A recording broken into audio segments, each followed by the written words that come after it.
Selamat datang kembali. Hari ini kita mau gali lebih dalam nih bab 2 dari materi yang Anda kasih. Judulnya cukup bikin penasaran ya, kata G.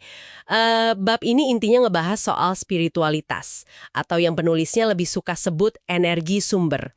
Menariknya, ini dari kacamata pengalaman dia sendiri. Dulu skeptis banget, terus akhirnya bisa nerima.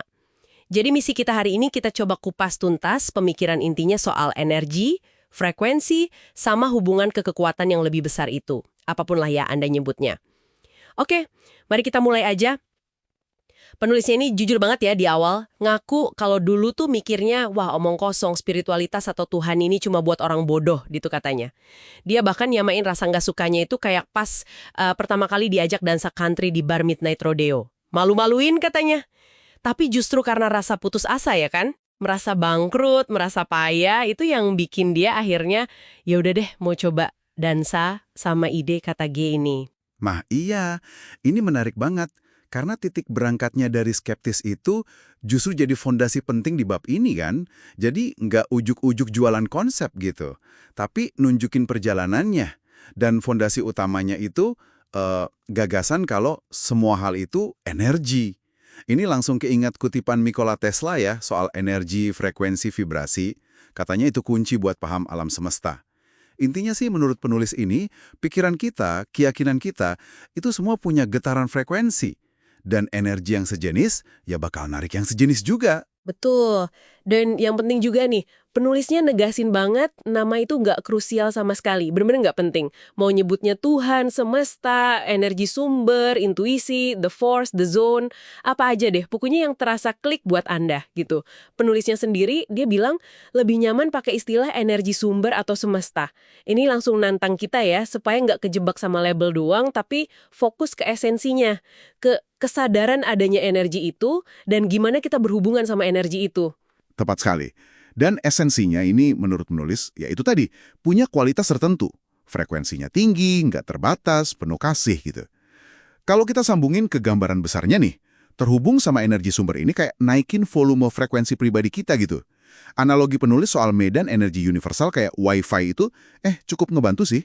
Kita perlu nyetel frekuensi kita biar bisa connect, terus bisa unduh data positifnya lah istilahnya. Dan data positif ini, klaimnya penulis sih efeknya nyata banget. Dia jadi merasa lebih kuat, lebih selaras, lebih bahagia. Bahkan nih, ini yang seru. Dia merasa proses buat mewujudkan keinginan, manifestasi gitu, jadi jauh lebih gampang. Dia bilang kayak akhirnya nemu tongkat sihirnya gitu. Anda sendiri pernah nggak sih ngerasain momen di mana rasanya kayak semesta dukung banget, semua ngalir aja gitu? Nah, penulis ini ngeklaim koneksi tadi tuh kuncinya. Tapi, nah ini dia pertanyaannya. Cukup nggak sih cuman ngerasa nyambung atau percaya aja? Di sini, bab ini ngasih penekanan penting. Enggak.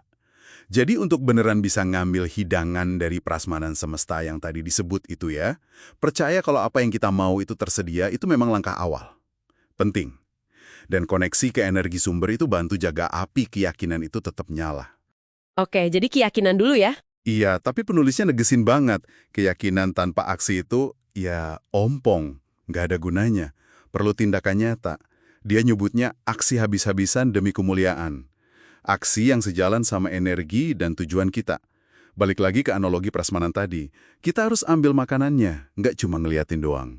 Oke. Jadi koneksi ini fungsinya kayak double jadi ya, buat nguatin keyakinan sekaligus ngasih bensin buat bertindak. Ini nyambung ya sama ide soal membangun iman yang frekuensinya tinggi daripada kejebak di ketakutan yang frekuensinya rendah itu. Jadi kayak semangat buat berani ninggalin pantai zona nyaman kita demi nemuin daratan baru. Percaya kalau ada sesuatu yang lebih besar, yang baik, yang dukung kita. Intinya iman yang lebih gede dari rasa takut gitu kan? Persis. Kepercayaan pada semesta yang berkelimpahan, yang penuh kasih, bukan yang pelit atau suka ngejudge gitu. Nah, kepercayaan ini jadi semacam bahan bakar buat aksi tadi. Jadi bukan cuma pasrah, diam aja, tapi aktif bergerak, tapi dasarnya ya keyakinan itu. Oke, jadi kalau kita tarik benang merahnya nih dari bab 2 ini, intinya apa dong? Menurut kacamata penulis di sumber ini ya, secara sadar kita nyambung ke energi yang lebih besar itu. Terus kita selarasin frekuensi kita lewat keyakinan yang kuat, dan Ini nih yang krusial, ambil tindakan nyata yang sejalan. Itu kunci buat naikin kualitas hidup dan kemampuan kita mewujudkan apa yang kita mau. Dan penulisnya ini kan cukup berani ya ngeklaim kalau koneksi ini bikin manifestasi jadi lebih mudah. Ini jadi ninggalin satu pertanyaan reflektif nih buat Anda. Kalau memang energi dan niat kita bisa ikut membentuk realitas, kayak yang dijabarin di bab ini, kira-kira langkah kecil apa nih yang paling selaras yang bisa Anda ambil hari ini juga untuk menuju ke keinginan terbesar Anda itu? Wah, oke. Terima kasih banyak sudah berbagi materi ini untuk kita bedah bareng ya. Semoga obrolan kita ini bisa kasih Anda percikan pemikiran baru. Sampai jumpa lagi.